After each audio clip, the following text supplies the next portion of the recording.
اقوام متحدہ کے بچوں کے فنڈ یونیسیف کی جانب سے جاری کردہ ایک رپورٹ کے مطابق مارچ 2015 سے یمن میں 10,000 سے زائد بچے تنازعات میں ہلاک یا معذور ہو چکے ہیں۔ یونیسیف نے جنیوا سے جاری رپورٹ میں صورتحال کو ایک شرمناک سنگ میل قرار دیا ہے۔ یونیسیف نے کہا کہ لڑائی کے آغاز سے روزانہ اوسطاً 4 بچے مارے جاتے ہیں، جبکہ ہلاک اور معذور بچوں کی تعداد 10,000 سے زائد بتائی جاتی ہے۔ یونیسیف کے ترجمان جیمز ایلڈر نے کہا کہ تازہ ترین فہرست میں اقوام متحدہ کی تصدیق شدہ واقعہ شامل ہیں، جبکہ اموات اور زخمیوں کے واقعہ درج نہیں ہیں۔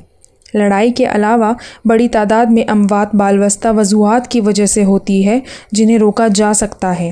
ہیجا اور خسرہ کے علاوہ بچے بھوک اور غذائیت کے خطرات سے دوچار ہیں۔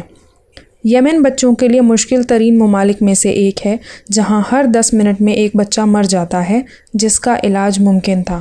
بدقسمتی سے صورتحال مزید خراب ہوتی جا رہی ہے کیونکہ ان جانی نقصانات سے بچنے کے لیے کوئی انتظامات نہیں کیے گئے ہیں۔